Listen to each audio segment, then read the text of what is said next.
को मेरा प्रणाम।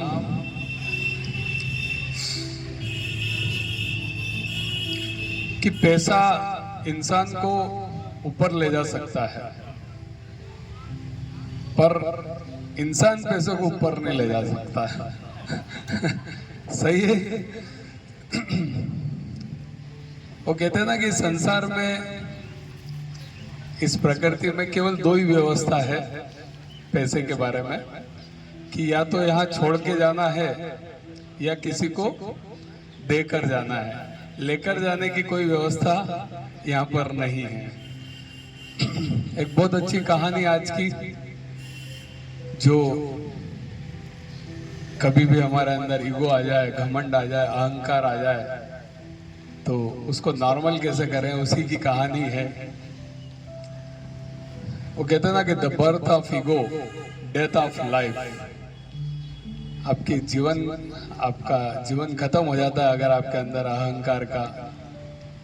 अहंकार आ जाता है, घमंड आ जाता है। तो एक कहानी है, पुराने समय की कहानी है, एक राजा की कहानी है। उस राजा के केवल एक लड़की थी, कोई लड़का नहीं था। राजा बुढ़ा हो चला था, सोच रहा था कि किसी को, अब राजा किसको बनाऊं, लड़की को वो राजा बना नहीं सकता था। तो उसके मन में विचार आया कि अब किसी तरह इसकी शादी करूं, और जिससे शादी करूंगा उसी को राजा बना दूंगा और सन्यास ले लूंगा, वन में चला जाऊंगा। ठीक है, उसके मन में विचार आया। उसने अपने मंत्रियों को बुलाया और कहा कि कल सुबह जो भी पहला व्यक्ति प्रवेश करेगा हमारे राज्य में, हमारे दरबार में, मैं उसकी शादी अपनी लड़की से करूंगा और उसी को राजा बनाऊंगा। मंत्री कहते हैं सब सोच लीजिए, आप जो बोल रहे हो। बोले मैंने सब सोच लिया, बस ऐसा ही होगा। अगले दिन सुबह एक बिल्कुल फटे पुराने कपड़े में एक व्यक्ति को लाया जाता है। सैनिक उसको लेके आते हैं कि ये पहला व्यक्ति है साहब, ये आया है। ठीक है, राजा उसकी लड़की की शादी उससे कर देते हैं और उसी गरीब व्यक्ति का राज्याभिषेक हो जाता है, उसको राजा बना दिया जाता है।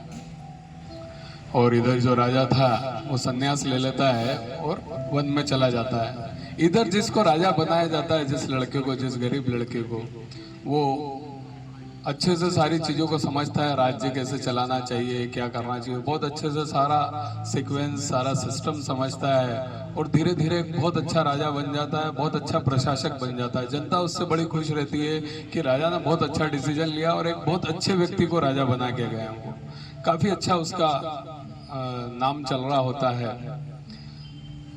जो महल होता है उसके अंदर अलग अलग जगह की जो चाबियां होती है, जैसे शस्त्रागार की चाबी होती है तो वो सेनापति के पास होती है। जहाँ पर खजाना होता है, धन दौलत होती है, उसकी चाबी वित्त मंत्री के पास होती है। ऐसे कागजात जहाँ होते हैं तो उसकी चाबी किसी मंत्री, पर एक कोठरी की चाबी राजा के पास ही होती थी। एक छोटी सी कोठरी थी उस महल में, जिसकी चाबी राजा अपने कमर में लगा के रखता था, किसी को देता नहीं था। सारे मंत्री और ये सोचते थे कि आखिर इस छोटी सी कोठरी में है क्या, जिसके बारे में हर 15-20 दिन में राजा जी वहाँ जाते हैं, किसी को बताते भी नहीं उसके अंदर क्या है। तो उनके दिमाग में वही चलता रहता है कि आखिर है क्या, इसके बारे में पता करें।